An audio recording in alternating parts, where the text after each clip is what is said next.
Hey everyone, welcome to the Girls Room, the brand new series on this channel where I talk to people about fashion and film. My name is Tessa and I'm your host. And today we're talking to Mona May, the costume designer for Clueless, Romy and Michelle's high school reunion, and so much more. Thanks so much for joining us today, Mona. I'm super excited to be here, Tess. So nice to meet you. And I'm just excited to share all the love and creativity with your viewers. All of your work has been just so influential for so many people, I think. And I just love it so much. It's just so girly. I mean, as you can see, a lot of your work is actually up on the board. But yeah. So I've noticed that a lot of the films that you choose to work on are based in California. Is that just a personal choice, or do you just sort of gravitate towards Californian fashion and Californian style more than you do other areas? I think it's a good question. I've never been asked that question. I think it's kind of how it happened, because I guess the script that I chose ended up all kind of California, California based. I think that I do love the fashion here. I actually have a very interesting eclectic background. I was born in India. I grew up in Poland and Germany. My mom still lives in Berlin. And I studied all over Europe, in Paris, because I was a fashion designer to start with. And I went to New York and then ended up, in LA, and kind of crazy things happened where I started doing the costume design.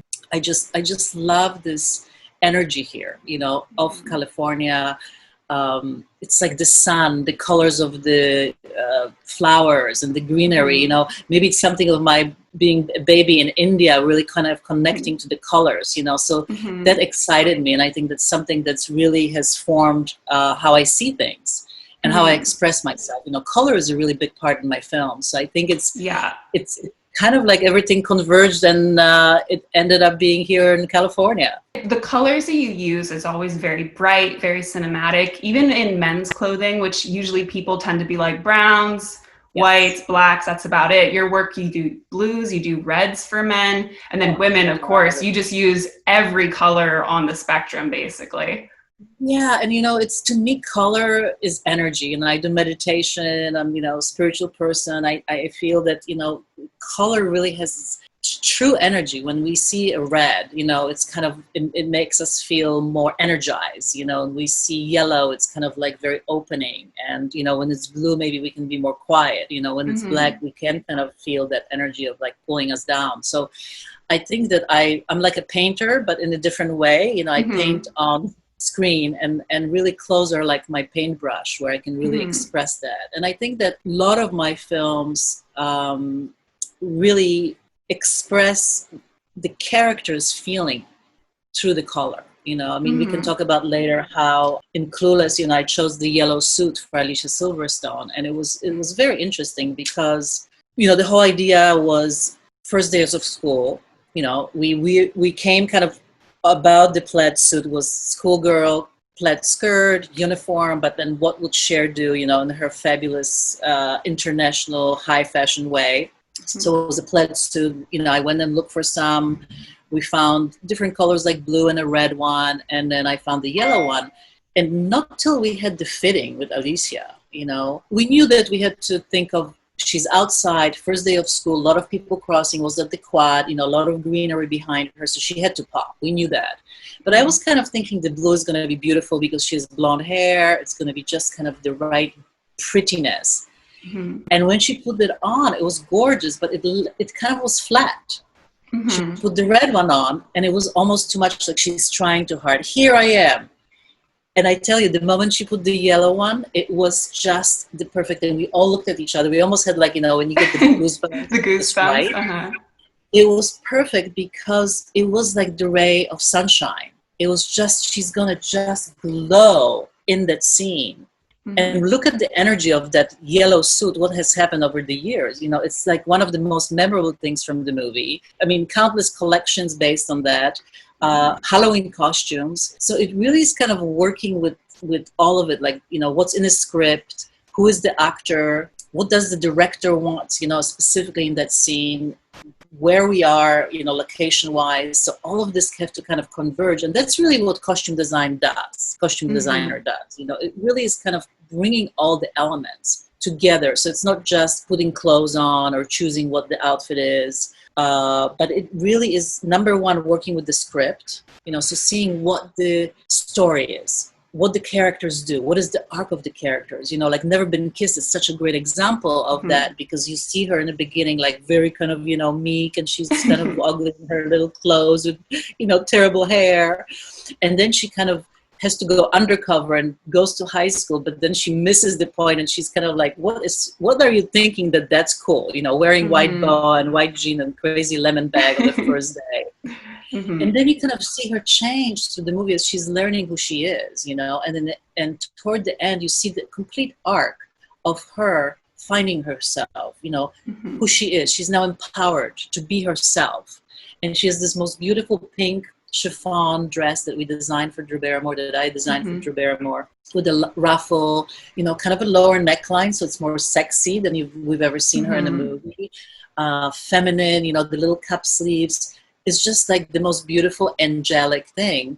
Again, woman, beauty, empowerment, all the things that we love to talk about that I think you're so behind, and I am as well. And I think that's what's so beautiful about my job. You can really tell those stories. And clothes are so important, because when an actor comes out on the screen, or if you meet anyone, within 30 seconds, you kind of know who they are in a way, or what they're trying to say about themselves. One thing that people tend to forget about with costume design, if it isn't something like a period piece or very ostentatious or something like that, is that they're like, oh, it's just clothes. It's whatever. They have a pair of jeans on. But the thing is, it actually speaks to the character. Like in Clueless, Cher barely wears any jeans ever unless she's lounging at home. Otherwise, it's always dresses, always skirts, always a part of her sort of like outward persona until much, much later in the film. So I think it's something that a lot of people just don't really realize about films that are sort of set currently, or, that aren't period pieces, is there's a lot of work that goes into there. There's a lot of symbolic meaning going into there. And I hear it all the time when people are like, oh, it's not that deep. It's not that important. It's just a dress. It's just this. And it's like, no, a costume designer spent a very long time deciding if that dress was going to be in that scene, what color it was going to be, how it clashed with other people in the scene.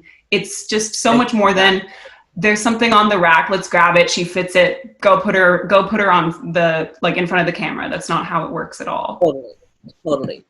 I think you're absolutely right about that. And I think that it's great to talk to you about this too, because I feel like it's wonderful to get the word out who we are as costume designers, as a craft people, as artists, because it is misunderstood. And, we also have this, what we're dealing with, it's a woman's work sometimes. It's, in the meeting, sometimes I'm told, hey, my wife can shop, or my girlfriend, or, and it's like, it's a little bit insulting in a sense to what we do. And, what an intense job it is to create these characters, to really have them jump out from a, scripted page, to be something so real and authentic that, like in Clueless, the girls can, that we all want to be them, to emulate them, to relate to them in a sense. And I think that's what's so cool about my job too, that with these kind of messages, sometimes hidden,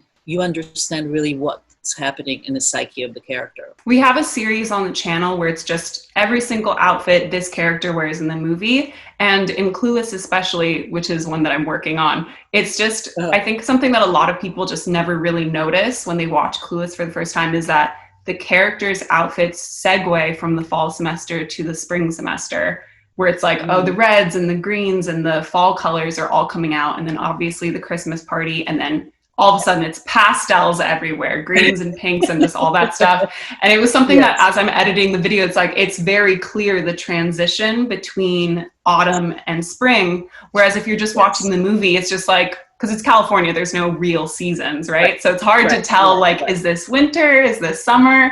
So it's a really clever way of setting the scene, because otherwise they don't say it. They're not like, oh, the new semester started. So it's a really subtle way of just showing, like, that's how important the costumes can be. Yeah, and it's interesting because, you think of production design and, very important in a movie as well. But really what you see is the actor when they come on the screen. It really truly is the costume that tells in a way where they are psychologically too. You know, are they depressed? Are they happy? You know, are they in are they sexy, or you know, they hide their sexuality, what that is, you know. So it's such a wonderful job. I mean, it's really part being a psychologist, you know, dealing with actors, and also allowing actors to come into the fitting and bring themselves to the character, because you know, a lot of times you do the boards like you have behind, and you know, you've kind of everything worked out, and everybody looks at it from the director to the actor, and everybody kind of loves it. But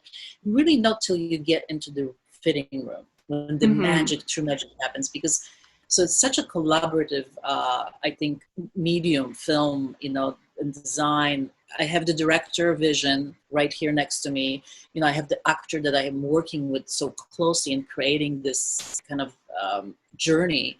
And then I have the production designer, you know, the sets. I have the furniture I have to deal with, you know, the lighting with the director of photography. So it's a very kind of a fluid, moving process. You know, it's not really very static. It's just like put the outfit on and this is great. It really can come through a lot of transformation. You know, if you think of Clueless too, Alicia Silverstone had 60 changes.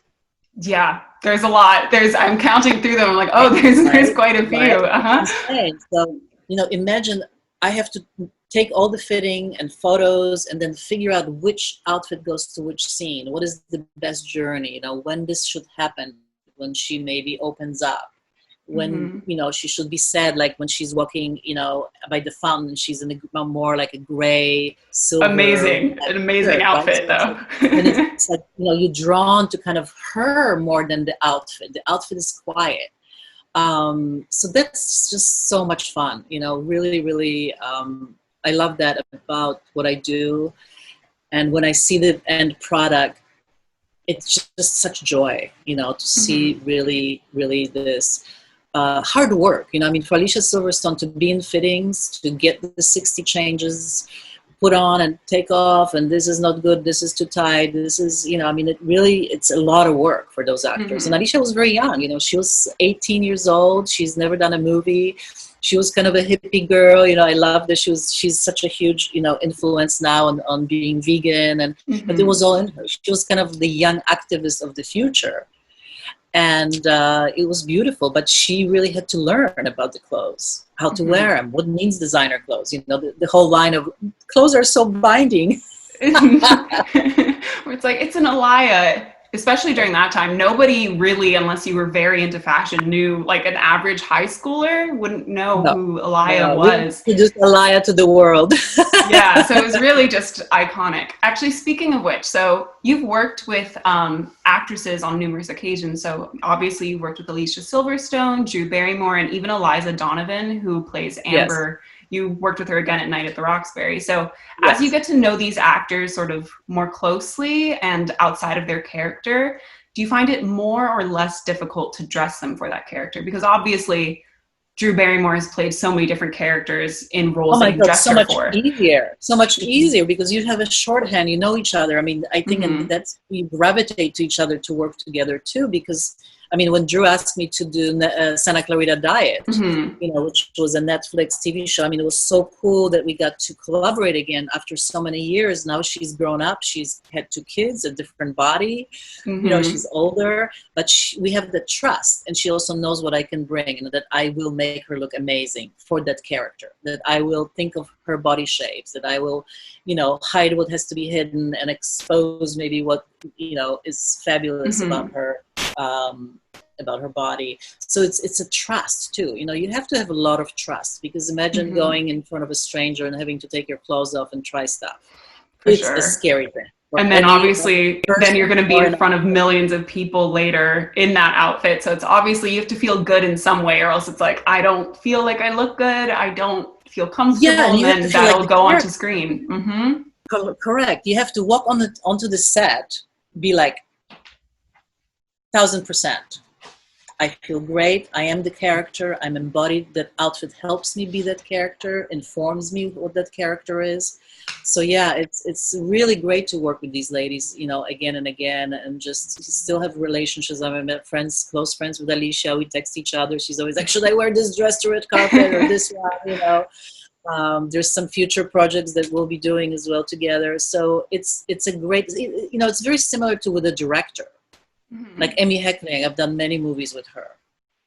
I've done 2 movies with Rob Minkoff. I did Haunted Mansion, Stuart Little, actually 3 movies with him. So, it's a great, it's like when you find a collaborator that you love, that you understand each other, mm-hmm. you want them back because they get you. Mm-hmm. It's, with Emmy Heckling, it was such an incredible, Emmy Heckling, director of Clueless, it was such an incredible experience with her because we actually met on a TV pilot prior to Clueless that didn't get picked up. But we were like 2 peas in a pod, like, I love you. Oh my God, we think the same. She's so into fashion. She gets it.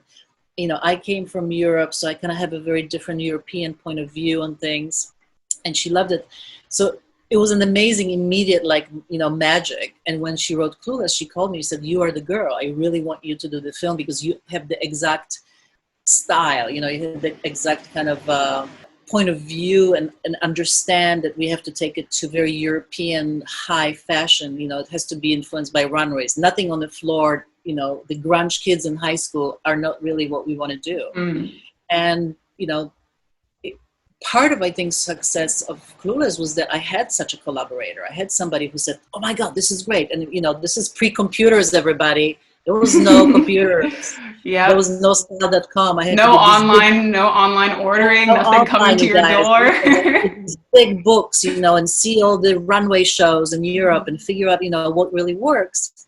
Because you can't just take the runway looks and put it on an actor. Maybe if it calls for it, but you have to really translate it into who they are. And they were high school girls. So Amy Heckling, also the director, wanted to be very youthful, very fun, very feminine, fashion forward, but always grounded in the character. So it's, the collaboration is everything, really. I think, anyway, even in the relationships, you want to be with someone you kind of click. For and sure. They understand you. You want it to be easy, right? That's the point. You don't want it to be like you're constantly fighting here and there to try and get something done. That's never fun for anybody. Yeah, and those are the occasions too. Sometimes you are working with a male director who really doesn't understand fashion, and you have to, Romy and Michelle. I love the director of Romy and Michelle, but he was a super, guy, and he kind of let me do what I wanted because he just really, when I said A-line skirt, he was like, huh? Yeah, what's that? What's that? There's A's on it? Why are there A's on the skirt? Exactly. So again, it was nice to have that freedom too on Romy and Michelle to kind of go crazy. And I had great actresses. Lisa Kudrow, having her as a collaborator. She was just so much fun. She would be like, let's do more. Okay, what else? Let's make more fun. There's big cherry earrings, There's an orange suit that she wears in that film. I think she's going to go do job interviews. I'm obsessed with that suit. You really love to do sort of like coordinated sets. Because I've noticed them obviously they're in Clueless, they're in Romy and Michelle's High School Reunion. They're also in your Xenon movies. You put some characters in coordinating suits as well. I rewatched them recently, I think for the first time since I was a kid. Amazing. The fashion holds up. I sincerely hope that in about 30 years we do wind up dressing that way. It would be a lot of fun. I'm so happy you bring it up because not many people, bring that up when I talk to them, but I love those movies. To me, Xenon was like a Clueless in space. Did you find it difficult when you did Xenon? Because you came on for the sequels, not the original film. So because the aesthetic had already sort of been decided, did you find it sort of like easy to put your own spin on it? Or were you kind of like, they had this set up in the first one, do I have to follow this? I just bring my spin on it all the time. It's interesting you bring that up too. You have really good questions because I'm kind of the girl for reinvention.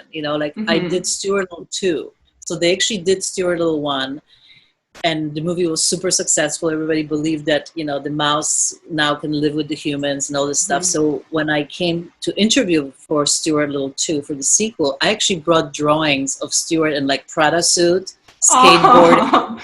And they were kind of like, oh my God, this is so cool. Yes, let's take him to a whole other world, because now he goes shopping to his own little Gap. It must be difficult to try and design for an animated character because clothes fit differently on a mouse than they would on a human, for sure. Oh my God, I'm doing actually, and I'm an animated job right now, and I'm Mm-hmm. dressing leprechauns, and they are like these little fat creatures, kind of human, but it's like Mm-hmm. I'm trying to make them hip, but their legs are so short and their arms are so chubby. So it's very difficult, and you also have to think of fur because the fur Mm-hmm. also is underneath. I mean, Stuart had the big head, no neck, no shoulders, giant belly, short legs, and a tail. How do you Seriously. all of his pants have to get holes cut in them? You gotta do that. Yeah, but you do the alterations in the computer, which is great. Mm-hmm. It's like all these programs where you kind of, go more higher on the armhole. Can he still moves? And then Mm-hmm. all this stuff. But I think with Xenon, I just had so much fun because it was I mean, it was like playing dolls in the future. Mm-hmm. I mean, it was just so much fun. And the colors, again, I was able to do everything I wanted, bring that color palette. Everything had to be kind of out of the futuristic fabrics. Everything had to, zip up really well. So it was also, Mm-hmm. those kind of future costumes are not easy to make because they have to work. They have to kind of Yeah. feel like they future, but you don't want actors to be can't move or can't breathe. Mm-hmm. So I think that's why there's a lot of sets as well. So you have a skirt separated from the top, so it's not like a one bodysuit that you can't breathe. So Mm-hmm. that's something else that as a costume designer I have to really think a lot about the comfort of actors being able to kind of move in it. I mean, amazing example is Amy Adams in Enchanted. I Enchanted. mean, that dress, Is it heavy true that there weight. were dozens of copies of that dress made just because she had to do Yes, so much stuff? yeah, because imagine she had the pretty dress that she came Mm-hmm. out, then she was wet, she got rained on, so there was a whole another dress that was like almost fake rain, wet, but not Mm-hmm. wet. Then we Mm-hmm. had the one that she's hanging from the billboard. Mm-hmm. Then we had a stunt lady hanging from the billboard. Then we have one when she's in a manhole when she comes through to the other side. So there was like a mini dress. It was everything was Mm-hmm. the same, but then the bottom part was like half. Amy Adams is Uh, a trooper for climbing into the Times Square manhole because that is not something that I would want to do at all. Serious.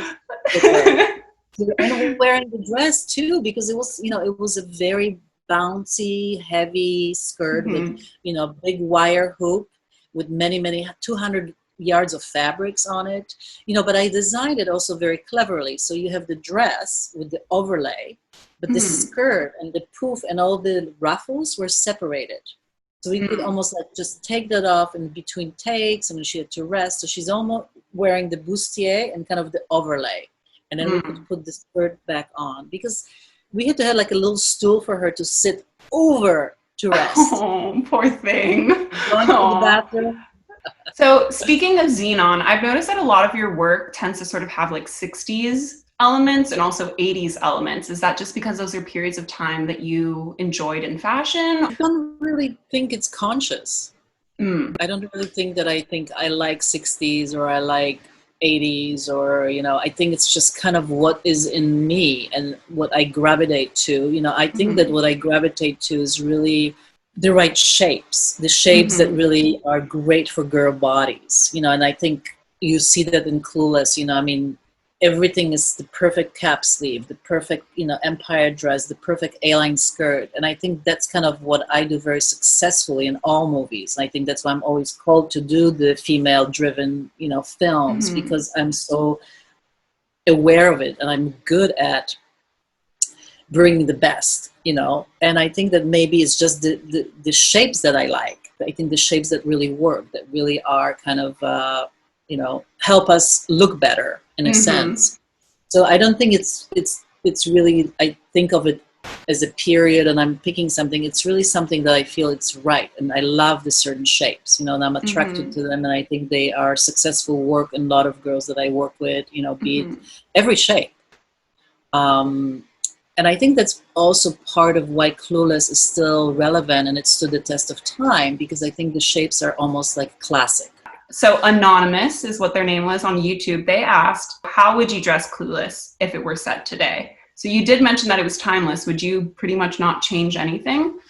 Well, I think Oh, interesting question. I think that a lot of the elements will be the same because to me it's very classic. And again, the way that we thought of the film was we always went from something that was very authentic. So like a plaid skirt, school uniform taken to another level by Cher. You know, the gym look. You know, the classic gym is black and white, but then how do you take that to another level that the girls in Beverly Hills will do? So, you know, it comes kind of, it's grounded. So it would have to be similarly grounded, I think. And also, you know, the story would be the same. But I think what could change is that because of technology and cell phones and everything else, the time then was more innocent.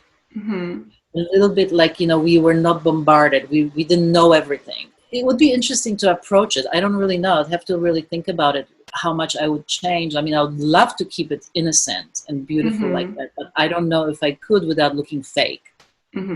But I will say, I think nowadays high school dress codes are more strict than they were in the 90s. So that would have to be something you might have to keep in mind. Right, exactly. So it's interesting. You know, it's an interesting question. I think there was some talk of doing Clueless. I talk of like a TV show, and it was going to be like a dark Riverdale-esque kind of thing. Right, no idea if that's still what's going to be happening. Who knows now with things the way they are. Yeah, I think the innocence would be lost. So I think that's the charm of the film. You know, I get a lot of hits on my Instagram from women who are now mothers, you know, who are fans of the movie and, you know, love the fashions. And now they have, you know, somebody wrote to me the other day, you know, I have a 10-year-old and I just introduced her to Clueless. And I think you can, because it is innocence in a sense. It is, there's some purity in there. And I think in this world, you can show this movie, and not maybe that many anymore, to 10-year-old that really doesn't have, that's still appropriate, you know, for young girls. Like teen movies today are definitely much more risque on that end, where they're more open about sex and having sex and things like that. Yeah, and I think that that's the difference between the movie, you know, Clueless, and the movies now, that it's just, it has this beauty because of this, you know. I love that. I really, you know, I think it's this feeling too when you watch it, that you feel good afterwards. That's something I do miss about films from sort of the 90s and the 2000s. Nowadays, when I watch like a teen comedy or a rom-com or something like that, I never feel that sort of like twinge of just joy and happiness. It's very sad. And I think you're not the only one. I think I talk a lot about that with my film friends and girlfriends. You know, I think we all do. We all really miss the Legally Blondes and all the, you know. We briefly talked about Xenon, but actually I want to talk about one specific thing in Xenon. I sent you photos of it. You have a character who you've given the puffy headband to, and that movie was released in, I believe, 2002. And then Prada in 2018 released their puffy headbands on the runway. And so I just find it really interesting that you have been basically predicting fashion trends for the last 30 years. You did it with Clueless and you did it with Xenon. Yes, Xenon is set in 2050, not 2018, but still. Right. And I'm guessing you made those headbands because they match the outfits perfectly. Yes. So you made them completely on your own. Did you have any inspiration behind that or anything? Because puffy headband, it's so simple but so genius. You know, again, it's very Monome to have the matchy stuff, to have everything put together. And, you know, like in Clueless with the hats, I love the hats and also the headbands. I just feel, you know, and that's my personal style, I think. It's that it just, I love bringing all it together. And maybe it's very European, I don't know. But to me, I love headbands. And I always look at the outfit, you know, and think of, you know, what else can we do that it just will have that one extra thing that will inspire, and your head will turn and go, oh my God, that's so cool. But kind of that's where the inspiration comes from. You know, it's not super like, oh, I'm going to predict fashion and this is what I'm going to do. You know, people ask me if I thought that we knew that Clueless is going to be such a big hit. There's no way you can predict any of that. You know, you really truly, like, you're an artist, you're doing your project, you want, you know, you have great people to work with, you have awesome actors. you're doing your best. The time and money that you have, you don't have a lot of time usually as a costume designer. You have a couple months, that's pretty much 2 months is the usual prep for a project. That's a lot to do in 2 months. So For sure. you immerse yourself in it, really truly, and just want to do the best job you can, and imagine how that can inspire people, but don't imagine the end product like, oh my God, people are going to love it. This is going to be amazing. It's you're too busy. You're really, truly too busy getting up at 5 and getting it done and, working 12, 14-hour days. Those are long days for normal people, but that's a very regular day for us in film business. When you're designing an outfit for a character, do you sort of like start from the top down or the feet up, or do you sort of go with a piece that you really, really love and then work around that piece? That's a good question too. It's really, first as I said, I have to read the script. I have to talk to the director, kind of feel them out. What do they want this characters to say? What happened? What's the art? Then you do collages. Then you kind of visually figure this out. Then you share that with the actors, and then they add something to it. So you kind of have a little bit of a blueprint, what you want. Then you either, sketch and make the outfits like in Enchanted, or you go shopping. In Clueless, there was a mixture of shopping of stuff that we found in thrift stores, in the mall, high fashion, but really not till the fitting happens. And really that happens in the fitting when everything starts gelling.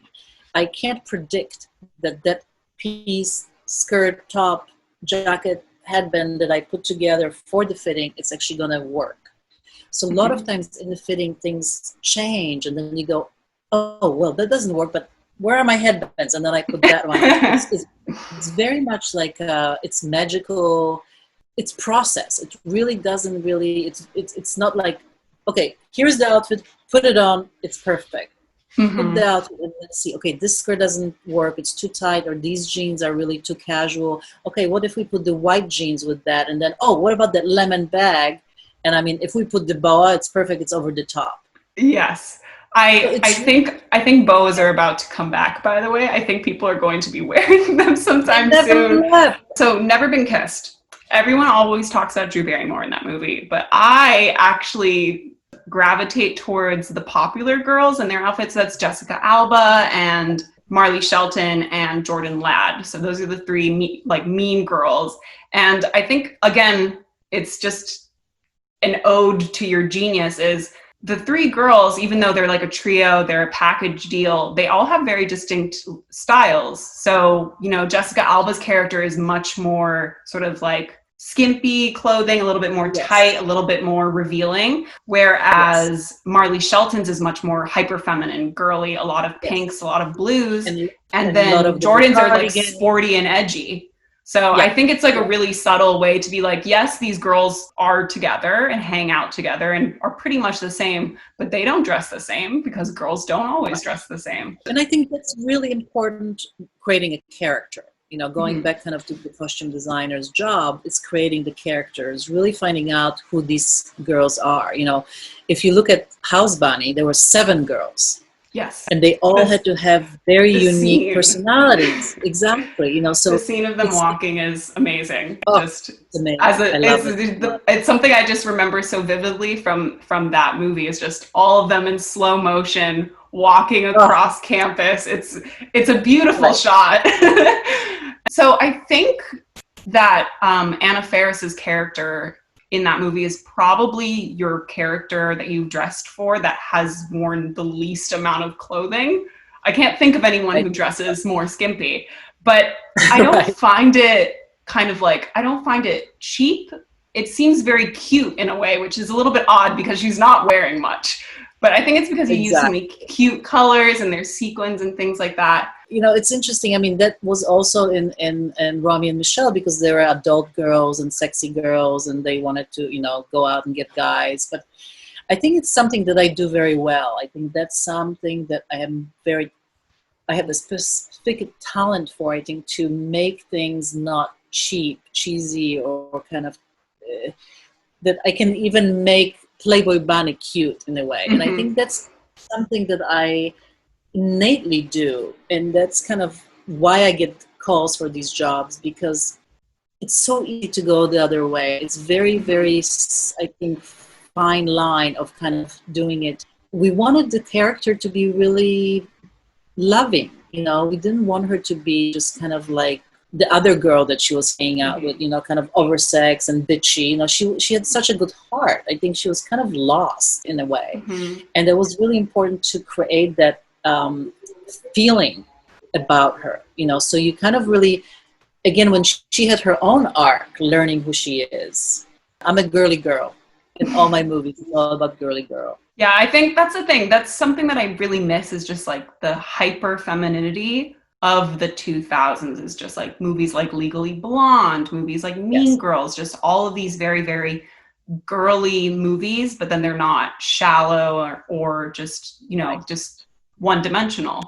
Now it's like more women in film have to appear more masculine or more aggressive in order to seem strong and independent, which is, that's perfectly fine as well. But also I think you can be a strong, independent woman and wear the color pink and just wear dresses all day long and love to shop. I see nothing wrong with that. Thank you. I see nothing wrong with that. And you know what? We need to embrace all of us, all of us within. And I think that's also, I love that the films are so popular, because we are kind of steered too much these days to be, I mean, the moms who are, you know, have to moms, and they have to be, you know, independent women in a sense. They have to be working moms, and then they have to cook for the kids, and they have to be a good wife, and they have to be, you know, sexy wife, but then they have to clean. It's a lot, you know, so we tend to kind of forget about the part of us that's girly, that's silly, that's cute, that put the pink thing on, or, you know, the great lipstick and just a little bit of a necklace. And, you know, It's nice.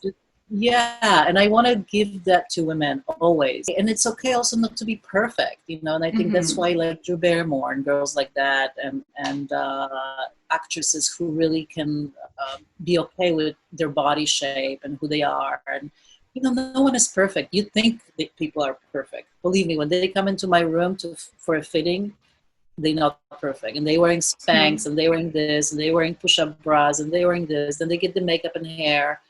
So it's kind of a image, but truly they are just like me and you know. So we have to embrace our kind of uniqueness, you know, and our I think that the faults that we think are kind of bad, they are endearing. We forget about it. We want to be like others, or like the magazine models and stuff. And I think it creates a lot of unhappiness in us as women. You know, I think it creates a lot of issues, eating disorders and stuff like that. And I think that people like me and you, that we can talk about the girliness and bring that to women. You know, now it's wonderful. We can do it via Instagram and, you know, all the other mediums. It's awesome, because it's like, let's play. For me, myself, I dress up for me. I don't dress up for men. I don't dress up for any of those reasons. I dress up and wear cute dresses and things like that because it makes me happy and it's things that I enjoy. So I think that either way, you should let women wear what they want and do what they want, instead of saying that one way is wrong and one way is right. Completely. And, you know, I mean, in my line of work too, it's interesting because, you know, I work with a lot of men, sometimes specifically on like CGI animation movies. It's all guys, you know, and I come in my, you know, flamboyant, colorful clothes, you know, with kind of sexy necklines, with my hair. And, you know, I used to wear more heels. Now I'm less into the heels, but I would wear always heels. But I was powerhouse. I brought it in. It's like I knew how to command the room and how to deal with the guys and tell them what has to be done and how Stewart has to look like and how we need to change this. And it was awesome, because you can't be powerful and sexy. You know, you don't have to wear a power suit to be sexy. You know, and that's kind of funny thing what they did in Rami and Michelle when they came to the with high the school reunion. Yep. It's like, this is what we must wear to be serious. That is how many people interpret it, is if you want to be taken seriously, you have to be less feminine, be less girly. And exactly. Silly. Wear pink suit. Wear whatever you want. Exactly. And have the confidence that you're walking in and you got what you got. And they, you know, this is what really matters. You know, what's inside you, your talent, your knowledge, whatever you're sharing, you know, at work. And I love that in Romy and Michelle, you know, then when they really reveal themselves and come pink and the in blue. their little blue and pink dress, it's truly who they are. You know, and again, what a great message for the girls. You don't have to put that fake thing on you. You can just be yourself. You know, Lisa continued to be the more feminine, the pretty with the pink, you know, with all the bedazzled shoes. And then Mira was more the masculine with her little, almost like a very Xenon superhero, a little bit, you know, dress. So it's I think all of that, it's the subliminal messages and the stories, and, you know, I love the makeovers, all these things that kind of are, you know, female driven and empowering stories, because it makes an impact on us, and especially when we're young, you know. I don't know how old you were when you watched Clueless, but it's so cool to for young girls to see it, and that shapes them. It was just Clueless's 25th anniversary just last week, yes. Yes, so Sunday. So I remember when people were saying, oh, it's been 25 years, I immediately was like, it's been 25 years? I know. How I feel. I always say I just was very, very young, very talented young child when I did it. I actually know a lot of your work because I watched Disney Channel as a child. So obviously I watched Xenon, and then I watched Stuck in the Suburbs. Classic, great, fantastic. So I remember watching that movie anytime it was on Disney Channel. Also, the clothes in that movie they're so fit. I remember so vividly being like, I want to wear everything they're wearing as a kid. And of course my mother was like, no, we can't be buying you all of these things. But it's just, I rewatched it again before I was ready to talk to you, and I was like, these outfits are fantastic. Right? Like the scene where Brenda Song is walking into the high school, and she has the little tie and the layered, and it did remind me a little bit of Clueless, but what I always remember is just the soccer bag purse. I've been searching for one. I've been like on the internet, like I need to find this vinyl soccer bag because it was just so cute. So fun. And you know, I just have fun with what I do. You know, it's just to me, like, I mean, finding that soccer ball purse, like, oh my God, I was just like, oh my God, this is amazing. It was so perfect because they play soccer in the movie. It's just, it was so perfect. And then also, I think because you do makeovers and sort of transformations in your movies a lot. So it's really interesting to see how Danielle Panabaker, her character, goes from like more of like a very like, in the beginning, that's kind of how I dressed normally, is very like casual. My mom wouldn't let me wear this. If I got a new pair of like trendy shoes, it's the biggest thing that ever happened to me. And then I love that she begins dressing more like Brenda Song's character. And I think at one point they have the same hat. They both have like that little baseball cap with the heart, but in different colors. So I love that you really just made it very clear, like, she's being influenced by her friend, her style is changing, and then it's just so much fun. I love just the days of just like layering, just put a belt on top of that, on top of jeans, on top of that shirt, on top of this. Just the maximalism. Now it's very much about minimalism, but it'll come back. Soon we're just going to see this on top of that, on top of this, and it'll be great. So if there was any movie that you didn't costume for, that you would have loved to have costumed for, what would you pick? Like something where it was like just like the plot was amazing or the actresses were amazing and you would have just loved to have worked and done that project. God, what a kind of a question. I mean, I love cabaret. I just love 20s and kind of that would be super fun. You know, I love the sexiness of it, and maybe I'll do a little bit more feminine stuff there, but it just, I don't know. I love the 20s. Actually, I was talking to Emmy Heckling. We always thought it would be really fun to do 20s and kind of bring 20s cool. Ooh. Really fun. That would be really fun. So, I mean, I don't really can think of one movie that I would really want to recostume because it's just such a point of view of that person. I really would love to do another futuristic movie because I really enjoy doing Xenon. And I think it would be really fun to do something that's future but feminine and fun and bright, not always, you know, maybe dismal. So it's interesting. I think it's such a layered creative process to, and It to really each is. designer is so different, you know, how they see things. I mean, I'm always going to have the Mona May look, you know, it's always going to be kind of, when you look at things, it's, oh, you know, you could almost recognize, is it me, you know, through all the years.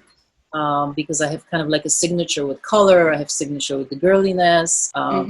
You know, I think my costumes are kind of funny. There's a lot of levity to my work, you know. I watched Banana Split yesterday because it was just released. So I watched it. I watched it yesterday. And so one thing that I noticed is, so Luke Roberts' character, Ben, in the movie, he wears all of these fantastic, amazing printed shirts throughout the film. So those have to be from the thrift store or vintage or something, because those are too cool. Listen, they thrift store their vintage and some of his, and which was so fun. Oh. Yes, because he was traveling. I think his parents was in Europe or something, and he like was traveling, and you know, on low budget movies, and there was a small budget film. I always tell the actors, bring what you got, because I supplement with, you know, very little. So everybody brought their clothes. And he had these great shirts, and I was like, oh my God. So actually he dumped the suitcase. We took the suitcase to the cleaners, got everything dry cleaned and washed, and I was like, okay, here's some of your wardrobe. We're gonna wear one of, you know, so, and that's how it all kind of became this signature for him of these great shirts. And then we got more at thrift stores, and he was just so much fun. He has a really great style himself, you know, that he was able to bring to the movie, and all his hats. Yeah, the hats, I was like, Mona, there you are.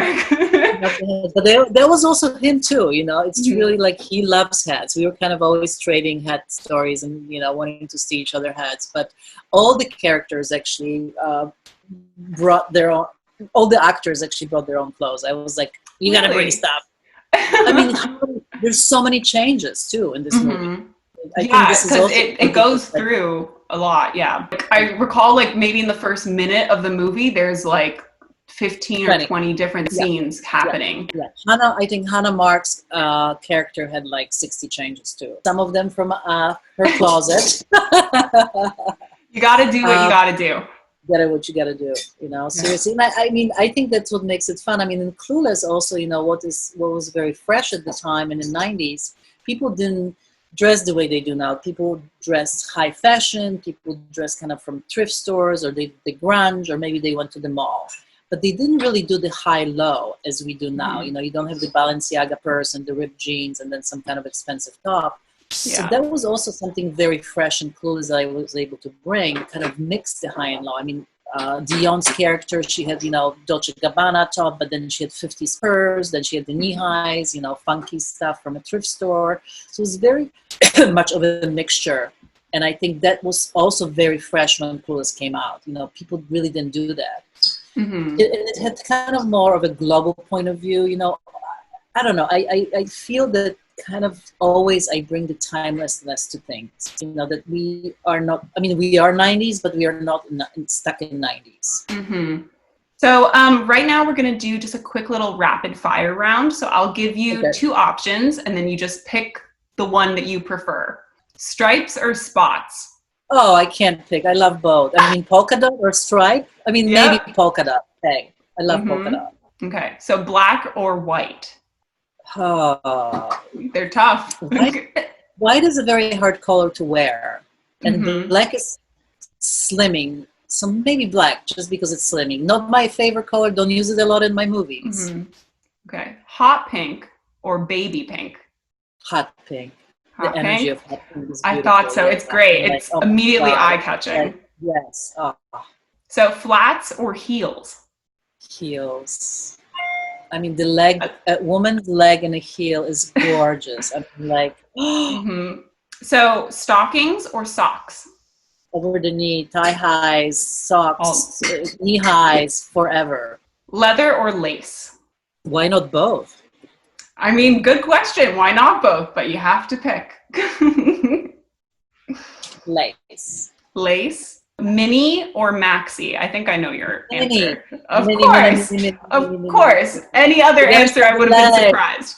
The legs are such beautiful. Women's legs. Headbands or hats? I'm making you choose between your two loves. I have to say hat. just Mm-hmm. because, but I mean, headbands are everything too. So just, Deep down, you mean yeah, both, but if yeah, forced to choose. yes, Okay, so that's for our last two questions, if you could describe your style in 3 words, the way that you style people, what would they be?